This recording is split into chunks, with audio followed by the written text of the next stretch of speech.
नमस्कार. आमच्या अंतरंग या यूट्यूब चॅनलवर सगळ्यांचं पुन्हा एकदा स्वागत.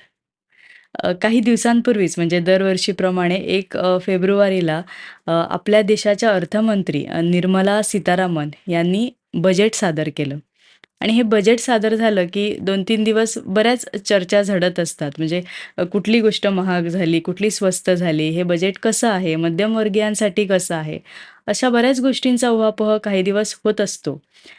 पण नंतर आपण हळू-हळू या गोष्टी विसरूनही जातो. आर्थिकदृष्ट्या साक्षर असणं किती महत्त्वाचं आहे, हे समजून घेणं गरजेचं आहे. आर्थिकदृष्ट्या साक्षर असणं म्हणजे या बाबतीतल्या काही छोट्या-छोट्या संकल्पना, आपली बचत करण्याची पद्धत, गुंतवणूक करण्याची पद्धत ही कशी असावी, ती कशी नसावी आणि कितपत गुंतवणूक करावी, कशी करावी, ह्या सगळ्याचं मार्गदर्शनही आपल्याला असणं खूप गरजेचं आहे आणि त्यासाठी आम्ही एका खास व्यक्तींना आज आमच्या चॅनलवर आमंत्रित केलं आहे. आज आपल्यासोबत आहेत अर्थतज्ञ श्री सचिन पाध्ये सर. नमस्कार सर. नमस्कार.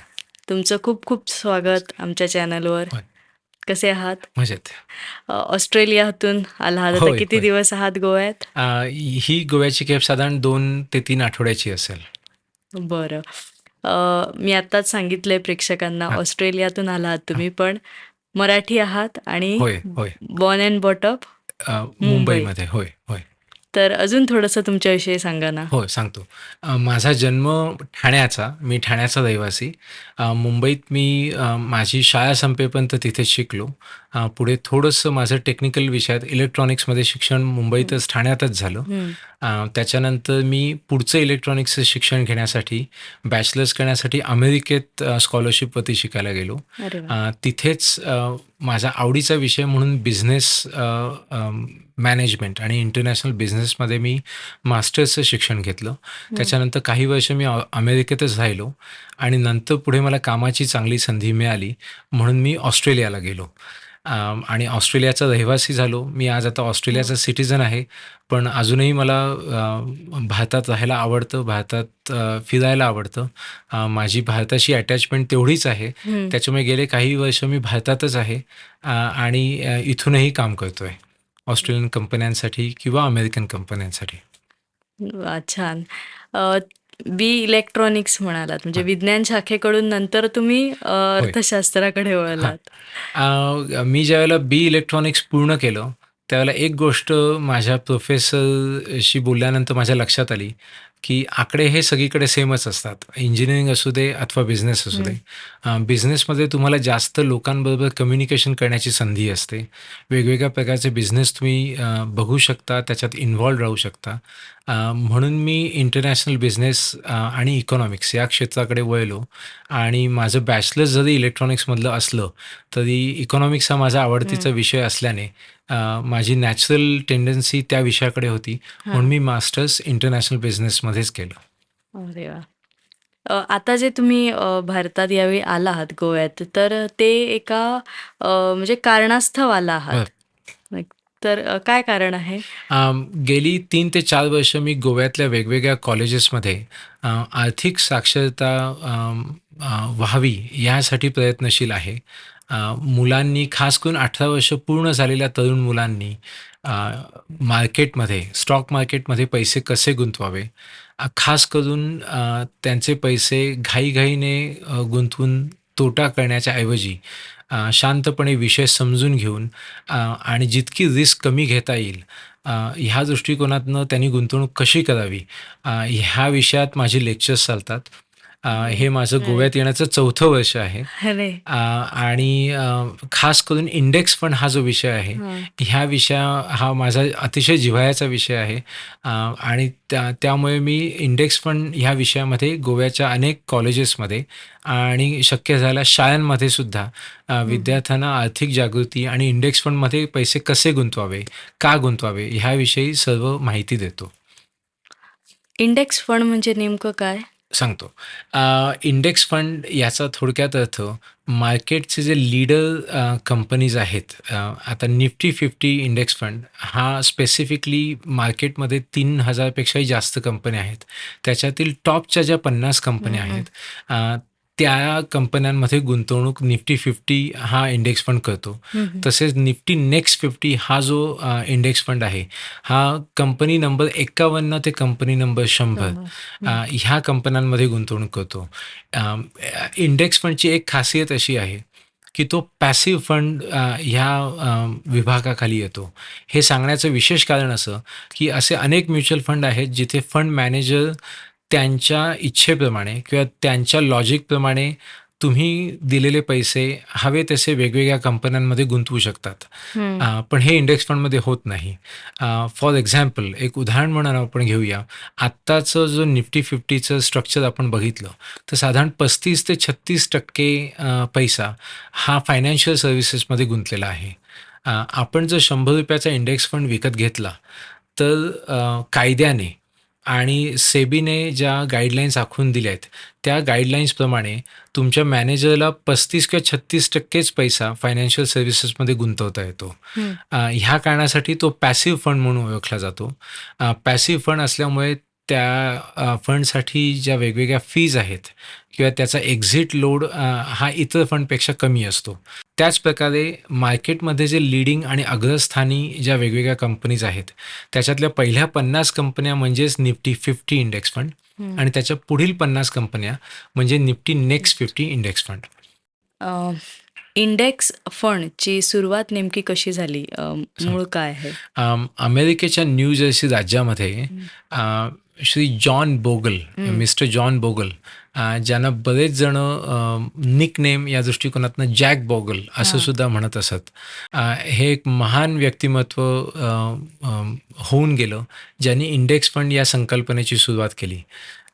ते कॉलेजात शिकत असताना त्यांनी अनेक वेळा त्यांची संकल्पना त्यांच्या प्रोफेसर्ससमोर आणि इंडेक्स फंड चालू व्हावा म्हणून अमेरिकेतल्या संस्थांसमोर ती मांडली. माझ्या अंदाजाने माझ्या आठवणीत 15 ते 20 वेळा त्यांना रिजेक्शन आलं, की ही संकल्पना चुकीची हं. आहे किंवा ही संकल्पना योग्य नाही. हं. आणि त्यांचा हट्ट एकच होता, की गरिबांना आणि मध्यमवर्गीयांना मोठ्या कंपनीमध्ये जर गुंतवणूक करायची असेल आणि त्यांच्याकडे पुरेसे पैसे नसतील, हं. तर त्यांना त्यांच्या कपॅसिटीप्रमाणे छोट्या स्वरूपात का होईना पण मोठ्या कंपन्यांमध्ये गुंतवणूक करता आली पाहिजे. हं, हं, हं. हे एक तत्त्व मनात धरून त्यांनी इंडेक्स फंड या संकल्पनेला सुरुवात केली. काही वर्षानंतरच्या अथक प्रयत्नानंतर त्यांना अमेरिकेत म्युच्युअल फंड आणि खास करून इंडेक्स फंडची सुरुवात करता आली.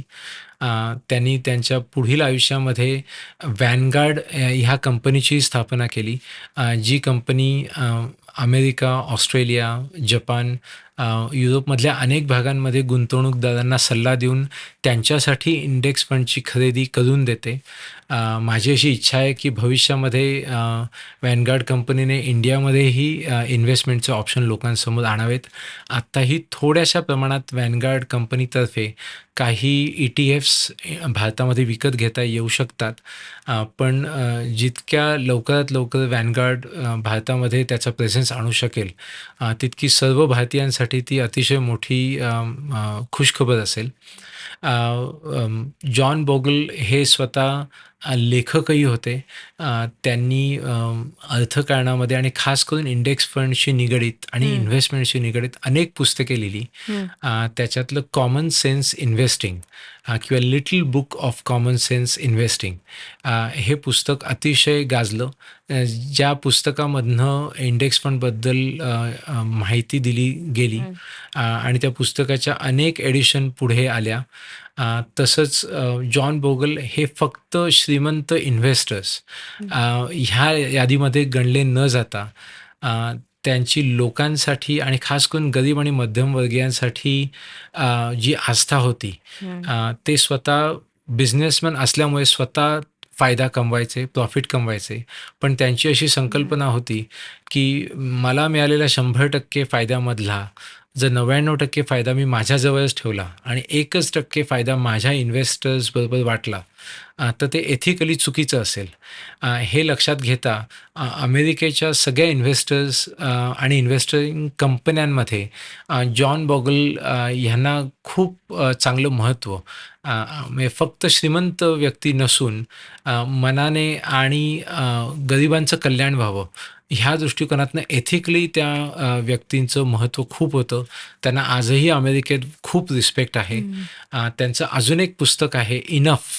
माझ्या सर्व प्रेक्षकांना किंवा आत्ता जे सर्वजण हा पॉडकास्ट ऐकतायत त्यांना अशी विनंती आहे की तुम्ही इंडेक्स फंडमध्ये तर पैसे गुंतवाच, पण इंडेक्स फंड ही संकल्पना अमेरिकेतनं जगात ज्या वेळेला पसरली, खास करून भारतातही पसरली, त्याचे इंडेक्स फंडचे जे जनक आहेत मिस्टर जॉन बॉगल यांची little book of common sense investing आणि इनफ ही 2 पुस्तके अवश्य वाचावीत.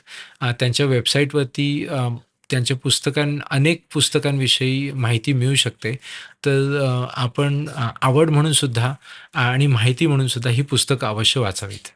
आर्थिकदृष्ट्या साक्षर असण्याच्या बाबतीत असे खूप काही शब्द असतील किंवा अशा काही संकल्पना असतील, हां. त्या आम्ही ऐकून असतो, पण त्याचा नेमका अर्थ किंवा सोप्या साध्या भाषेत ते काय आहे नक्की हे माहिती नसतं. तर अशा काही संकल्पना आहेत ज्या तुम्ही आम्हाला साध्या शब्दात हां. समजावून सांगाल का? हो, चालेल.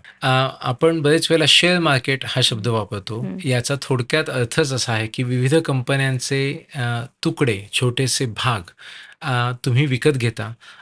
तुम्ही कंपन्या त्यांची ओनरशिप तुमच्याबरोबर शेअर करतात. हं. म्हणूनच त्याला शेअर मार्केट असं म्हणतात.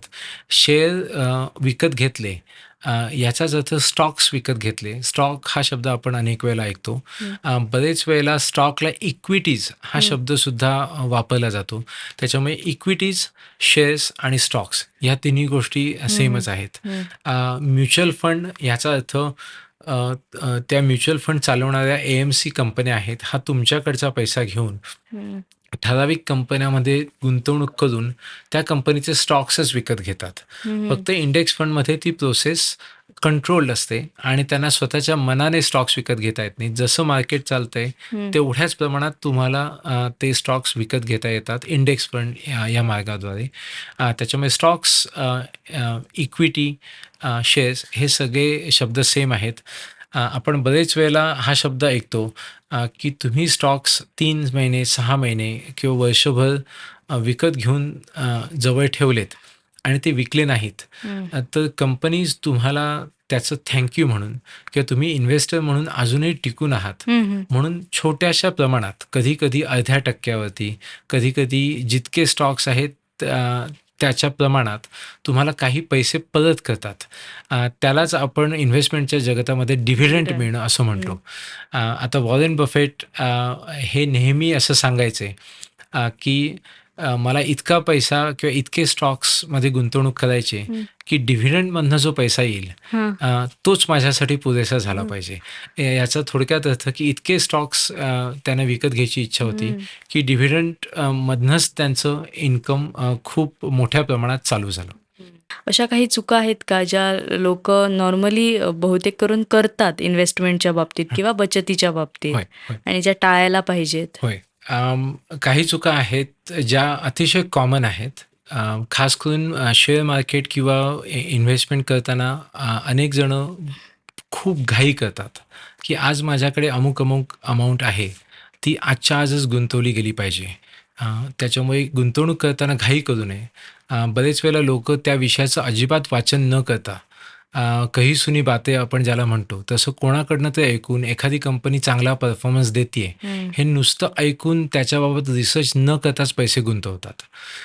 अजून एक खूप मोठा जो चुकांमधला भाग आहे, तो म्हणजे अनेक लोकं एखादी कंपनी आवडली, त्या कंपनीशी जर इमोशनल अटॅचमेंट जास्त असेल, हं. तर त्या कंपनीची इंडस्ट्री, त्या कंपनीचा परफॉर्मन्स न बघता सगळेच्या सगळे पैसे त्या एकाच कंपनीत गुंतवतात. हा प्रॉब्लेम अतिशय कॉमन आहे. मी माझ्या अनेक क्लायंटशी बोलताना, अनेक विद्यार्थ्यांशी बोलताना हा प्रॉब्लेम नेहमी ऐकतो. ह्याच कारणासाठी इंग्लिशमध्ये आपण ज्याला डायव्हर्सिफिकेशन म्हणतो, diversification of your funds is very important. Nifty 50मध्ये अनेक वेगवेगळे सेक्टर्स इन्व्हॉल्व्ड असल्यामुळे तुमचे पैसे अगदी समसमान प्रमाणात नाही, पण ज्या प्रमाणात मार्केट चालतंय, त्याच प्रमाणात गुंतवले जातात आणि लोकं ज्या पैसे गुंतवताना चुका करतात, त्याच्यात अजून एक खूप मोठी चूक अशी आहे की हं. लोकांना परतावा मिळण्याच्या ज्या अपेक्षा आहेत, त्या आजकाल आपण विविध टीव्ही सिरियलमध्ये, जाहिरातींमध्ये, खास करून हिंदी पिक्चरमध्ये बघतो, की रातोरात कोई अमीर बन गया. हं, तर हे ऑब्व्हियसली हे रिअलिस्टिक नाही आहे. हं, त्याच्यामुळे काही-काही तरुण विद्यार्थ्यांची किंवा काही लोकांची अशी अपेक्षा असते, की मी 10 किंवा ₹20,000 मार्केटमध्ये घेऊन येईन आणि 6 महिन्यामध्ये मला लखपती व्हायचं आहे. हे अतिशय अनरिअलिस्टिक आहे. त्याच्यामुळे तुमची जी त्याच्यातनं एक्स्पेक्टेशन्स आहेत, ज्या अपेक्षा तुम्ही मनात ठरवून येता, त्या अपेक्षा साध्य होणं अतिशय कठीण आहे आणि जे हं. थोडेफार पैसे तुम्ही वाचवलेले आहेत, त्या अनरिअलिस्टिक एक्स्पेक्टेशन्समुळे ते पैसे चुकीच्या ठिकाणी गुंतवले जाऊन ते पैसे पूर्णपणे वाया जाण्याचे खूप चान्सेस आहेत. हं, तर ह्या चुका बरेचसे लोकं करतात. ह्या अतिशय कॉमन चुका आहेत. अजून एक चूक अशी हं, आहे, की सुप्रसिद्ध आणि वर्ल्ड लेव्हलला खूप मोठ्या प्रमाणात इन्व्हेस्टमेंट करणारे वॉरेन बफेट हं, हं, हे नेहमी सांगतात, की त्यांना कोणीतरी पत्रकाराने प्रश्न विचारलेला, की तुमच्याकडे जे स्टॉक्स आहेत, हं, हे विकण्यासाठीचा योग्य दिवस किंवा योग्य वेळ कुठली? हं, हं. तर त्यांच्यावरती त्यांचं एका शब्दात उत्तर होतं, की नेव्हर. याचं कारण असं, की कुठलाही स्टॉक घेताना तो ट्रेडिंगच्या माइंडसेटने घेतला. आज मी सोमवारी एखादा स्टॉक विकत घेतला. आता त्याची किंमत वाढली. आता मी तो बुधवारी लगेच विकून टाकला. हा अतिशय शॉर्ट टर्म गुड. एक्सरसाइज आहे. तो सायकॉलॉजिकली तुम्हाला स्टॅबिलिटी देत नाही. कारण त्या 2 दिवसातही तुम्हाला मानसिक शांतता नसते. तुम्ही हं, कॉन्स्टंटली आपण घेतलेला स्टॉक किती वाढला आहे, किती हं, कमी झाला आहे, हे सारखं चेक करता.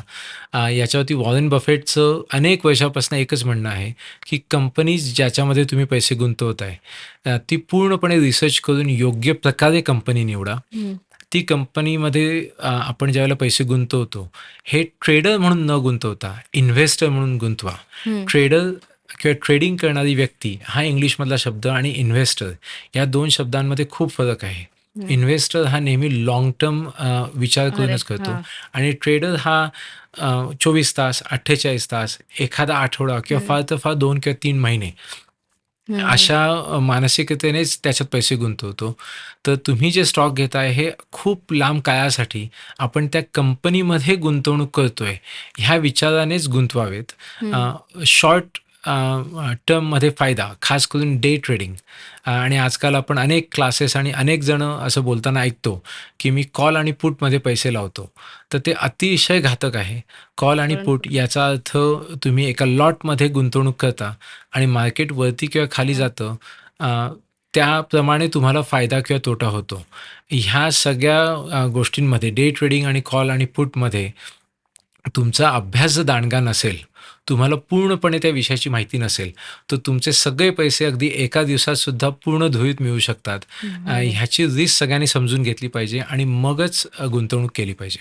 हो, तर म्हणजे मुख्य मुद्दे असे आहेत, की रिसर्च करायला हवं, अगोदर होय, अभ्यास होय, करायला होय, हवा गुंतवणूक होय, करताना. होय आणि त्याचप्रमाणे डायव्हर्सिफिकेशन येस, वेगवेगळ्या येस. ठिकाणी एकाच ठिकाणी पैसे न गुंतवता वेगवेगळ्या होय, ठिकाणी होय, होय. गुंतवायचे. आणि आपण जो हं, मगाशी विषय बोललो, ह्या विषयात जर आपणास किंवा कुठल्याही इन्व्हेस्टरला ज्ञान कमी असेल, हं, तर राजमार्ग असा आहे, की इंडेक्स फंड हा पॅसिव्ह असल्याने तुम्हाला खूप रिसर्च करायला नको. हं, इंडेक्स फंड हा अगदी जसं आरशामध्ये आपला चेहरा आपल्याला जसाच्या तसा दिसतो, हं, तसा इंडेक्स फंड जसं मार्केट वर-खाली होतं, त्याच प्रमाणात इंडेक्स फंड हा वर-खाली होत असतो. त्याच्यामध्ये कुठल्याही प्रकारे गोंधळ होण्याचे चान्सेस कमी. आणि जर आपणास खरंच माहिती कमी असेल, तर इंडेक्स फंड ही अतिशय चांगली सुरुवात असू शकते. हं, कन्सिस्टन्सी अतिशय महत्त्वाची आहे. त्याच्यामुळे आज जे तरुण वर्ग हा प्रोग्राम जर आपला ऐकत असतील, खास करून जे तरुण 18 वर्षापासून 25 वर्षापर्यंत ज्यांचं वय आहे, त्यांना पुढील 20 वर्ष थोडे-थोडे पैसे दर महिन्याला किंवा दर आठवड्याला इंडेक्स फंडमध्ये गुंतवून, अगदी त्यांच्या वयाच्या 60 सुद्धा ते पैसे गुंतवून मार्केटमधनं अतिशय चांगला परतावा मिळण्याचे चान्सेस खूप आहेत. फक्त कन्सिस्टन्सी आणि शिस्त डिसिप्लिन आपण ज्याला म्हणतो, की घाईघाईने फायदा मिळतोय म्हणून लगेच सगळं विकून टाकणं, असं न करता लाँग टर्म विचार करून इंडेक्स फंडमध्ये पैसे गुंतवणं हा एकदम सोपा मार्ग आहे. अ, ती गुंतवणूक कशी करायची म्हणजे इंडेक्स फंडमध्ये सुरुवात करायची बरोबर. झाली तर? आजकाल आपण बऱ्याच ॲप्सची नावं ऐकतो. हं. मी कुठल्याही एका पर्टिक्युलर ॲपसाठी काम करत नाही. हं. मी कुठल्याही कंपनीसाठी किंवा कुठल्याही म्युच्युअल फंड कंपनीसाठी काम करत नाही.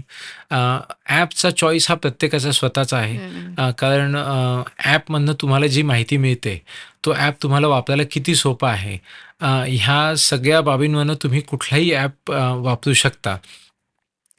आता सरकारने MF Central या नावाची वेबसाईट काढलेली आहे.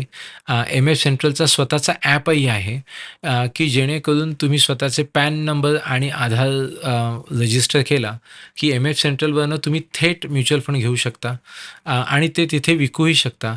MF सेंट्रलची अशी एक खासियत आहे, की तुम्ही 2-4 विविध ॲप किंवा 2-4 विविध कंपन्यांकडनं जर म्युच्युअल फंड वेगवेगळ्या ठिकाणी घेतलेले असतील, तर नावाप्रमाणेच म्युच्युअल फंड सेंट्रल ह्या एका ठिकाणी तुम्ही हां. आत्तापर्यंत केलेली सगळी गुंतवणूक तुमच्या पॅन आणि आधारद्वारे तुम्हाला एका ठिकाणी दिसते. अरे हां. तर मी मगाशी सांगितल्याप्रमाणे MF सेंट्रल असू दे किंवा इतर कुठलेही ॲप असू दे, मी या कोणासाठी जाहिरात करत नसून फक्त गुंतवणूक लोकांनी लवकरात लवकर चालू करावी आणि ती कन्सिस्टंटली शिस्तबद्ध रीतीने चालू ठेवावी आणि अनेक वर्ष चालू ठेवून मार्केटचा फायदा घ्यावा, खास करून इंडेक्स फंडच्या माध्यमातनं. एवढा एकच माझा लोकांसाठी मेसेज आहे. किती रुपयांपासून सुरू करता येते ही किंवा तुम्ही काय रिकमेंड करा म्हणजे तुम्ही काय सांगाल किती करावी? किती करावी हे प्रत्येकाच्या क्षमतेनुसार अवलंबून आहे. कारण कुठल्याही माणसाला जो वर्किंग पीपल आपण ज्याला म्हणतो, खास करून सर्व्हिस इंडस्ट्रीमध्ये पगार या स्वरूपात ज्यांचं इन्कम आहे, त्यांचं फिक्स इन्कम महिन्याला ठरलेलं असतं. इतर सगळे घराचे खर्च असतात.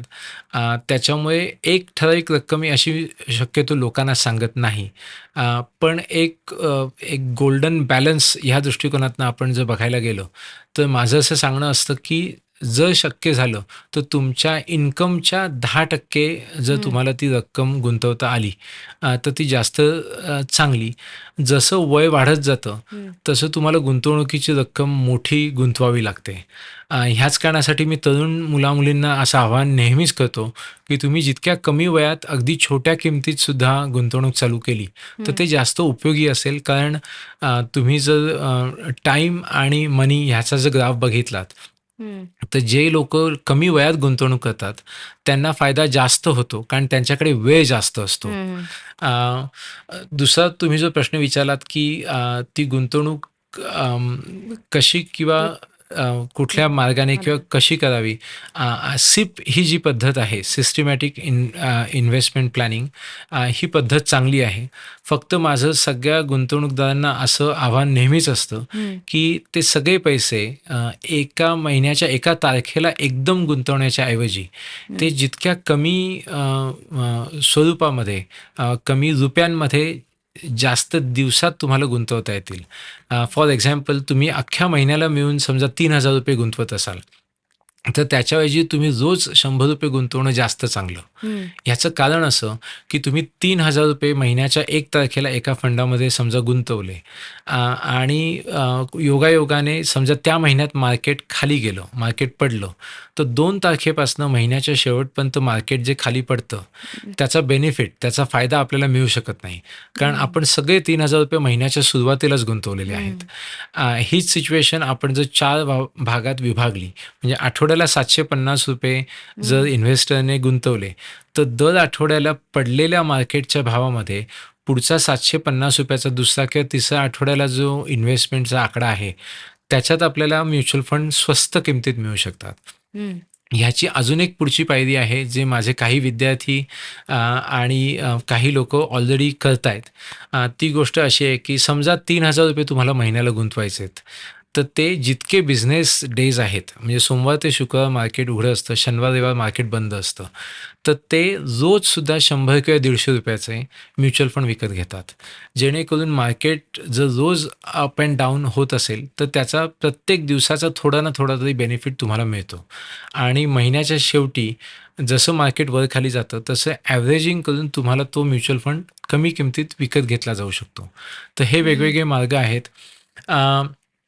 काही म्युच्युअल फंड्सच्या कंपन्या, ॲसेट मॅनेजमेंट कंपनी हा शब्द हं. आपण AMC हे आजकाल अनेक ठिकाणी ऐकतो आणि AMCच्या अनेक कंपन्या भारतात ॲक्टिव्ह आहेत. त्याच्यात अनेक नावं आहेत. मी मगाशी सांगितल्याप्रमाणे कुठल्याही हं. कंपनीसाठी काम करत नसून काही ठराविक कंपन्या आहेत. हं. त्या म्युच्युअल फंड आणि खास करून इंडेक्स फंड अगदी दिवसाला ₹10 या दराने सुद्धा मिनिमम इन्व्हेस्टमेंट या दराने विकतात. काही कंपन्या आहेत त्यांची मिनिमम इन्व्हेस्टमेंटची अमाउंट ₹500 असते. हं. काही कंपन्यांची मिनिमम इन्व्हेस्टमेंट अमाउंट ₹1000 आहे आणि बऱ्याचशा इंडेक्स फंड विकणाऱ्या AMCची मिनिमम अमाउंट दिवसाची की एका वेळेची, ज्याला आपण वन टाईम इन्व्हेस्टमेंट असं म्हणतो, ती ₹100 आहे. तर प्रत्येक ग्राहकाने स्वतःच्या आवडीनुसार, स्वतःच्या सोयीनुसार अगदी मिनिमम ₹10 पासनं मॅक्झिमम ₹1000 ते ₹5000 पर्यंत सुद्धा ॲट अ टाईम इन्व्हेस्टमेंट करून चालते. माझा सगळ्यांना सल्ला नेहमी असा असतो, की तुम्ही 10 किंवा ₹100 वाले जे फंड आहेत, हं. त्यानेच सुरुवात करावी, की जेणेकरून तुम्हाला अंदाज येईल कमी पैशात सुद्धा, की आपले हं. पैसे कसे कमी जास्त होत आहेत. मार्केटचे ज्याला आपण चढ-उतार म्हणतो, हं. ते जवळून बघण्यासाठी तुम्हाला 10 किंवा ₹100 ची इन्व्हेस्टमेंट पहिले काही महिन्यासाठी अवश्य प्रयोग करून बघता येईल आणि तुम्ही ज्यावेळेला मार्केटचे चढ-उतार बघून मार्केटशी कम्फर्टेबल व्हाल, हं. त्याच वेळेला तुम्ही जास्त पैसे मार्केटमध्ये गुंतवावेत. मला खूप लवकर श्रीमंत व्हायचं हं. आहे, ह्या अपेक्षेने खूप जास्त पैसा अभ्यास न करता अचानक मार्केटमध्ये गुंतवू नये, कारण हं. ते नक्कीच घातकारक ठरू शकतं. इंडेक्स फंड सोडून आणखीन दुसरे असे कोणते ऑप्शन्स आहेत, की ज्यामध्ये आम्ही आमचे पैसे गुंतवू होऊ शकतो? शकतो. ETF हा एक चांगला ऑप्शन आहे. इक्विटी ट्रेडेड फंड्स हं. हं. तेही इंडेक्स फंडचे जे निफ्टी 50 आणि निफ्टी नेक्स्ट 50 आहेत, त्याच्याशी संलग्न राहून काही ETF विकत घेता येतात. इंडेक्स फंड सोडून तुम्हाला इतर कुठल्याही म्युच्युअल फंड्समध्ये पैसे गुंतवायचे असतील, तर माझा सल्ला नेहमी असा असतो, की जितके डायव्हर्सिफाईड फंड तुम्ही घेऊ शकाल, की ज्याच्यामध्ये विविध सेक्टर इन्व्हॉल्व्ड असतील. उदाहरणार्थ बँकिंग सेक्टर, IT सेक्टर, त्याच्यानंतर फास्ट मूव्हिंग गुड्स असे वेगवेगळे सेक्टर आहेत ज्याच्यामध्ये जास्त कंपन्या आहेत. कुठल्याही म्युच्युअल फंडमध्ये जर 1 किंवा 2च कंपन्यांमध्ये जास्त पैसा इन्व्हेस्ट केलेला हं. असेल, तर तो घातकारक ठरू शकतो. याचं कारण त्या कंपनीचा परफॉर्मन्स जर चांगला नसेल, तर पैसे बुडण्याची किंवा पैशांमध्ये लॉस होण्याची शक्यता जास्त, तोटा होण्याची शक्यता जास्त. तर माझा सगळ्यांना सल्ला असाच असतो, की शक्य झाल्यास आपल्या टोटल इन्व्हेस्टमेंटपैकी 50% तरी इन्व्हेस्टमेंट हं. ही इंडेक्स फंडमध्येच असावी आणि ती सोडून तुम्ही जी इन्व्हेस्टमेंट कराल, ती अवश्य दुसऱ्या म्युच्युअल फंडमध्ये, गोल्ड बॉन्ड्समध्ये हं. किंवा हल्ली सिल्वर ETF ही मिळतात, याच्यात करून चालेल. फक्त सगळा पैसा एका ठिकाणी गुंतवू नये, हं. त्याच्यात डायव्हर्सिफिकेशन असणं गरजेचं. बरं. आता तुम्ही शाळांमध्ये मार्गदर्शन सत्र होय. घेतात. मग तिथे मुलांचा प्रतिसाद कसा असतो? म्हणजे मला आठवते जेव्हा मी तरी शाळेत होते तेव्हा आम्हाला तरी अशा प्रकारचे धडे असायचे, की बँकेत खातं कसं होय, उघडायचं, मग ते पैसे काढायचे असतील तर होय. काय करा. पण आता ते तसं राहिलेलं नाही. म्हणजे नाही, आता खरी गोष्ट आहे. या बाबतीतही आर्थिक बाबतीतही खूप बदल होय, झालेच होय, आहेत. होय. आणि त्यानुसार या आता न्यू एज्युकेशन पॉलिसीमध्ये सुद्धा हे विषय आले आहेत बरोबर, बरोबर, मुलांसाठी. बरोबर. तर मग तुमचा काय अनुभव आहे? मुलांचा प्रतिसाद कसा असतो? म आणि ते कितपत म्हणजे मुलांना आता आपण सांगू शकतो, की हा असा-असा विषय आहे. हं, पण त्यांना ते सहज अशी गुंतवणूक करणं वगैरे शक्य आहे का? की त्यासाठी पालकांचं मार्गदर्शन बरोबर. गरजेचं आहे? कायद्याने मुलं जोपर्यंत 18 वर्षाची होत नाहीत, हं. तोपर्यंत त्यांच्या नावाने गुंतवणूक जरी केली, हं. तरी ती पालकांनाच करावी लागते. आई-वडिलांच्या किंवा गार्डियनच्या संमतीने त्यांची डॉक्युमेंट्स व्हेरिफाय झाल्यानंतरच ती गुंतवणूक करता येते.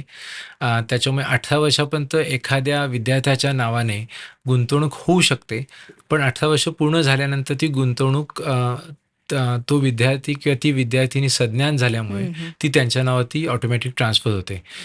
बरेच जणं आपल्या मुलांच्या नावाने वेगवेगळ्या म्युच्युअल फंडमध्ये गुंतवणूक करतात. ते शक्य आहे.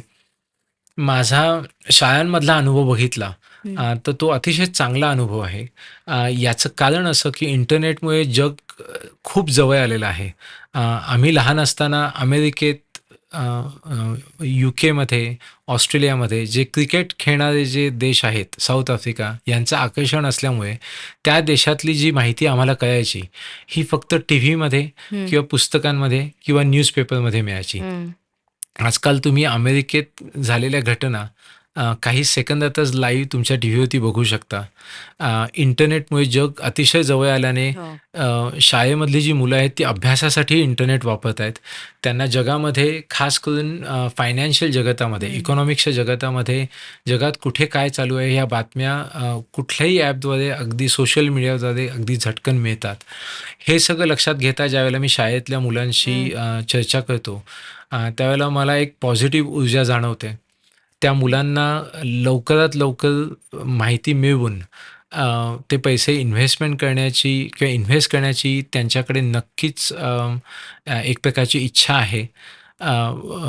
एकच त्याच्यामध्ये ड्रॉबॅक किंवा त्याच्यातला एक निगेटिव्ह पॉईंट असा आहे, की जितकी तरुण मुलं असतील तितकी घाई करण्याची शक्यता असते. हं, हे सगळं लक्षात घेता सरकारची जी एज्युकेशन पॉलिसी, खास करून फायनान्शियल धडे शिकवण्याची जी पॉलिसी आहे, ती मला चांगली अशासाठी हं, वाटते कारण आपण कमी वयातच जर मुलांना हं, रिस्पॉन्सिबिलिटी, जबाबदारी घेऊन गुंतवणूक कशी करावी हे जर हं, शिकवायला लागलो, तर ती मुलं सज्ञान झाल्यानंतर योग्य निर्णय घेतील हं, आणि कमी वयातच गुंतवणूक चालू करतील. हं, ह्या दृष्टिकोनातनं जितक्या तरुण वयात मुलांना आकडेमोड, व्यवहार ज्ञान हे समजायला हवं, त्याच प्रकारे आजूबाजूचं फायनान्शियल मार्केट किंवा इन्व्हेस्टमेंट हं, हं, मार्केट कसं चालू आहे, हे समजणं पण गरजेचं आहे.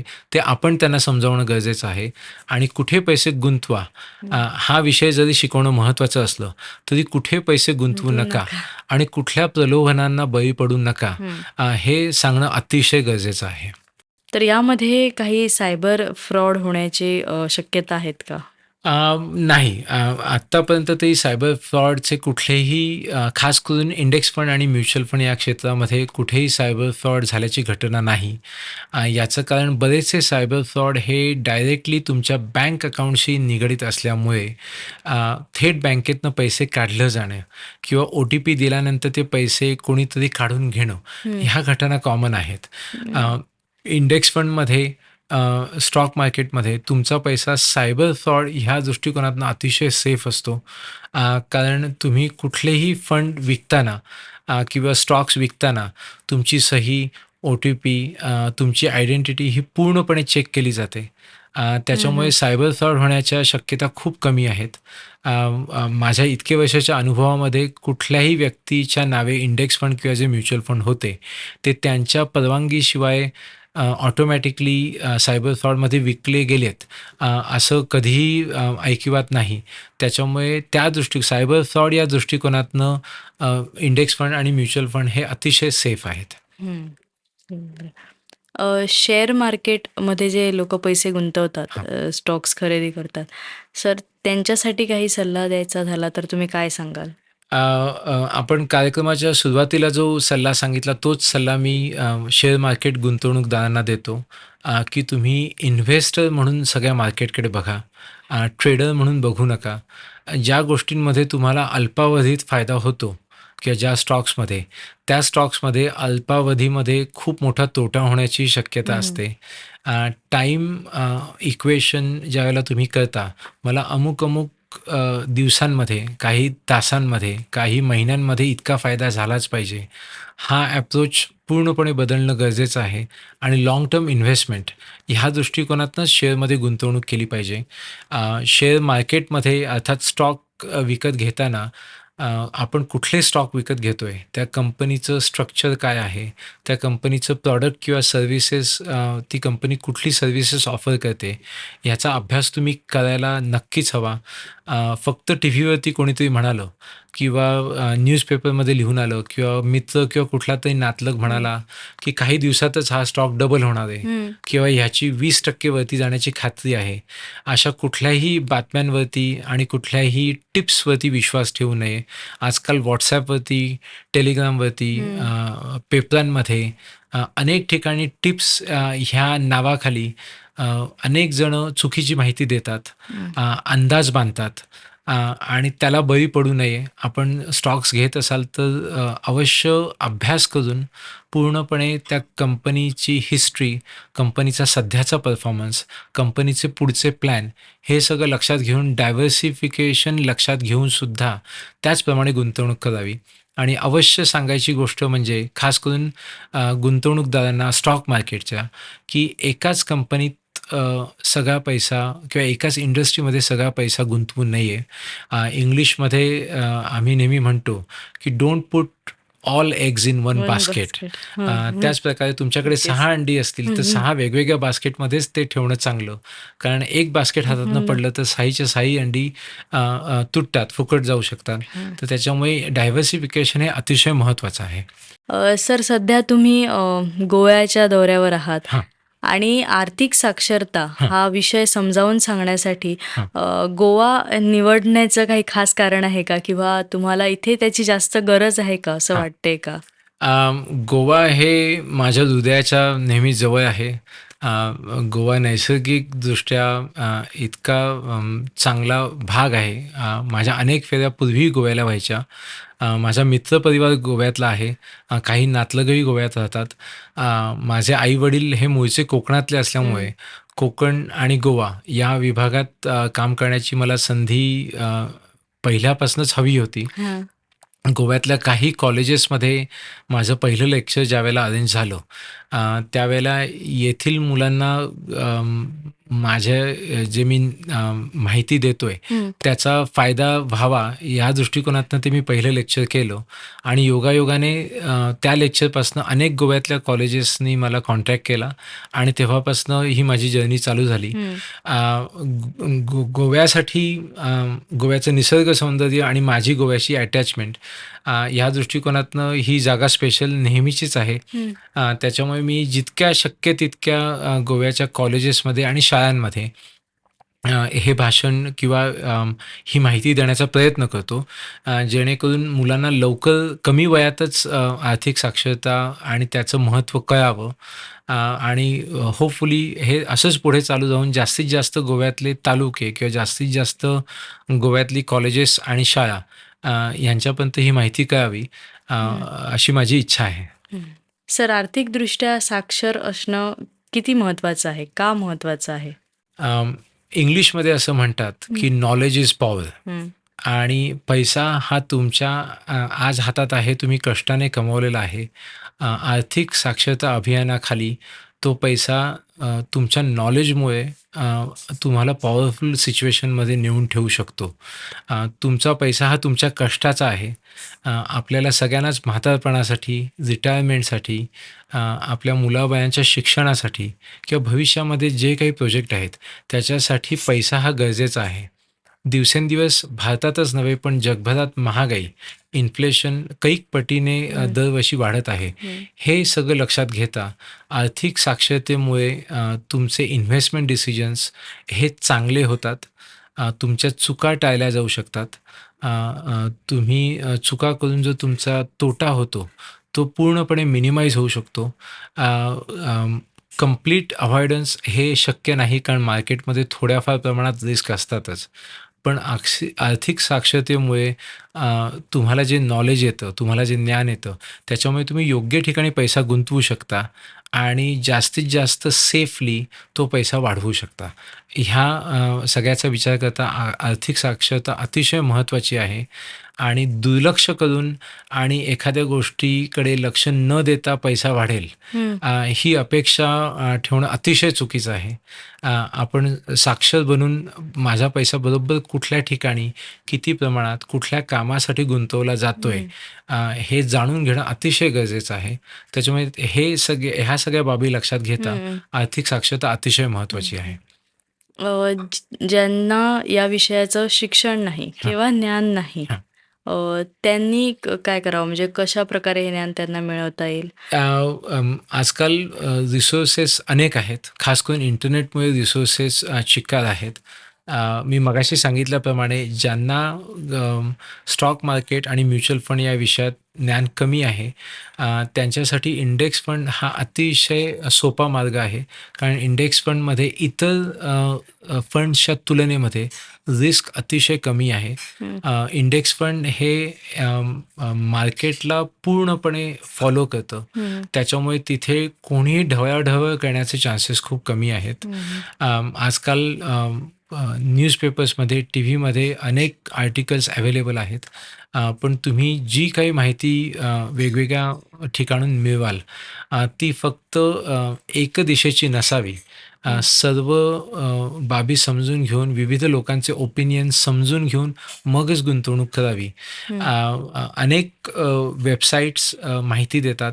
इकॉनॉमिक टाईम्ससारखे अनेक न्यूजपेपर आहेत ज्यांच्यातनं तुम्ही लोकांची मतं अर्थात ओपिनियनसुद्धा वाचू शकता आणि फॅक्च्युअल इन्फॉर्मेशनसुद्धा वाचू शकता. तरीही नॅशनल स्टॉक एक्सचेंज म्हणजे NSE आणि बॉम्बे स्टॉक एक्सचेंज BSE या दोन्ही भारतातल्या ज्या संस्था आहेत यांच्या वेबसाईटवरती तुम्हाला बऱ्याच प्रमाणात माहिती मिळू शकते. आपण टी व्हीवरती आजकाल जाहिरात अनेक वेळा बघतो, म्युच्युअल फंड सही आहे. त्या म्युच्युअल फंड किंवा सेबी ह्या संस्थेच्या वेबसाईटवरती तुम्हाला माहिती मिळू शकते. तर ह्याच्यातली कुठलीही माहिती तुम्ही वाचून ती समजून घेऊन गुंतवणूक केली तरी चालेल. NSE आणि BSE मध्ये नेमका काय फरक आहे? NSE याचा अर्थ नॅशनल स्टॉक एक्सचेंज आणि BSE याचा अर्थ बॉम्बे स्टॉक एक्सचेंज. मुंबईचं पूर्वीचं नाव बॉम्बे होतं. त्याच्यामुळे BSE हे ॲक्रोनिम त्याला पहिल्यापासूनच जोडलं गेलं. BSEच्या ज्या टॉप कंपन्या आहेत त्याला आपण सेन्सेक्स म्हणतो किंवा सेन्सेक्स 30 असं म्हणतो. आणि नॅशनल स्टॉक एक्सचेंज NSEच्या ज्या टॉप कंपन्या आहेत त्याला आपण निफ्टी 50 असं म्हणतो. ही दोन्ही मार्केट बऱ्यापैकी पॅरलली चालतात. जरी त्यांचे आकडे वेगवेगळे असले, त्यांच्या किमती वेगवेगळ्या असल्या, तरी बरेच वेळेला एखादी कंपनी जी नॅशनल स्टॉक एक्सचेंजमध्ये डील करते तीच कंपनी त्याच किमतीच्या जवळपासच बॉम्बे स्टॉक एक्सचेंजमध्येही डील करते. त्याच्यामुळे तुम्ही ज्यावेळेला स्टॉक्स विकत घेता त्यावेळेला बरेचसे ॲप तुम्हाला असं ऑप्शन देतात की NSE किंवा BSE. असं बघायला गेलं तर त्याच्यात खूप मोठा फरक नाही. किमतीत फरक, स्टॉक्सच्या किमतीत अजिबातच फरक नसतो. फक्त निफ्टी 50 इंडेक्स फंड हा स्पेसिफिकली टॉपच्या 50 कंपन्यांवरती फोकस करतो आणि निफ्टी नेक्स्ट 50 त्याच्या पुढील 50 कंपन्यांवरती. सेन्सेक्सचाही इंडेक्स फंड असतो, पण त्याच्यामध्ये फक्त 30च कंपन्या असल्यामुळे त्याच्यात डायव्हर्सिफिकेशन आपल्याला कमी मिळतं. त्याच्यामुळे खास करून इंडेक्स फंड ह्या दृष्टिकोनातनं BSE किंवा NSEमध्ये तुम्ही जर चॉईस करणार असाल तर निफ्टी 50 हा योग्य चॉईस राहतो. NSE. हो, NSE. येस. ओके. सर, तुम्ही तुमचा एक स्वतःचा ॲप बनवला आहे ज्याद्वारे तुम्ही मार्गदर्शन करता की कुठले स्टॉक्स विकत घ्यावेत हां. त्याबद्दल. तर त्याबद्दल थोडंसं आम्हाला सांगा. सांगतो. माझं स्वतःचं मी ॲप 4 वर्षापूर्वी बनवलं. त्याचं नाव आहे सचिन्स बार्गेन इंडायसेस. ओके. जसं मी आपल्याला सांगितलं निफ्टी 50 किंवा BSE 100 BSE मधले टॉप 100 स्टॉक्स हे ज्यावेळेला 52 वीक लोच्या आकड्याच्या जवळ येतात त्यावेळेला माझा ॲप तुम्हाला रिमाइंडर देतो की टॉपच्या 100 कंपन्यांपैकी काही स्टॉक्स विकत घेणं या दृष्टिकोनातनं आता कमी किमतीत मिळू शकतात. माझा ॲप स्पेसिफिकली ह्या गोष्टीवरती फोकस करतो की 52 वीक हायची जो आकडा आहे किंवा नंबर आहे आणि 52 वीक लोचा जो खालचा आकडा आहे ह्याच्यातला डिफरन्स घेऊन त्याच्यातले 50% सरासरी काढून 52 वीक लोच्या जवळ ज्यावेळेला स्टॉक यायला लागतो त्यावेळेला ॲप ती माहिती तुम्हाला देतं. हा ॲप डिझाईन करण्याची एक संकल्पना अशी होती की भारतीय मार्केटमधील आणि जगातील अनेक मोठ्या मार्केटमधील टॉपचे जे स्टॉक्स आहेत त्याचा परफॉर्मन्स, त्याचे फंडामेंटल्स हे मुळातच चांगले आहेत. त्याच्याबाबत शंकाच नाही. कारण ते जर फंडामेंटल्स आणि त्यांचे व्यवहार चांगले नसते तर त्या कंपन्या टॉपला पोचल्याच नसत्या. हे लक्षात घेता नॅचरली ज्या कंपन्यांचे स्टॉक्स आणि फंडामेंटल्स चांगले आहेत ती बाब पूर्णपणे बाजूला ठेवून त्या कंपन्यांपैकी टेक्निकल ॲनालिसिस आणि खास करून किमतीचा टेक्निकल ॲनालिसिस ह्या दृष्टिकोनातनं तर स्टॉक कधी घेतला की आपल्याला स्वस्तात स्वस्त मिळू शकेल हे आपण जर मॅन्युअली शोधायला गेलात, हं. तर एका दिवसात आपण कित्येक कंपन्यांचे नंबर टाईप करून ते कॅल्क्युलेशन करायला आपल्याला वेळ लागू शकतो.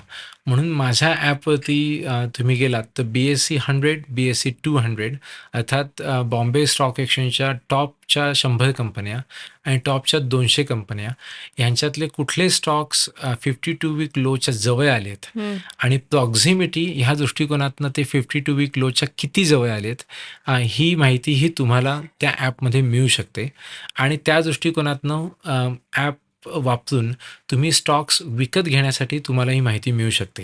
हं. जसं मी तुम्हाला कार्यक्रमाच्या सुरुवातीला सांगितलं, की वॉरेन बफेट एका शब्दात असं उत्तर द्यायचे, की "I never want to sell my stocks." हं. नेव्हर हा त्यांचा आवडता शब्द होता. त्याचप्रमाणे स्टॉक्स घेताना हे घाईने विकण्यासाठी घ्यायचे नसून आपण त्या कंपनीचा एक समभाग विकत घेतोय. हं. शेअर या शब्दाचा अर्थ आपण लिटरली त्या कंपनीमध्ये शेअर विकत घेतोय. आपण थोडक्यात ती छोट्याशा प्रमाणात का होईना, पण पार्टनरशिपमध्येच ती कंपनी विकत घेतोय. हा माइंडसेट ठेवून पूर्णपणे लाँग टर्मचा विचार करून इन्व्हेस्टर ह्या दृष्टिकोनातनं हं. विकत घेताना ते स्टॉक विकत घ्यावेत आणि कैक वर्ष ती इन्व्हेस्टमेंट ठेवून बरेच वर्षानंतर त्याचा फायदा, डिव्हिडंड्स ह्या सगळ्या दृष्टिकोनातनं आपल्याला फायदा मिळाला, तर मग तो स्टॉक आपण विकून चालतो. पण जितके स्टॉक्स तुम्ही जास्त काळासाठी ठेवाल, तितके ते तुमच्यासाठी लाभदायी असू शकतात.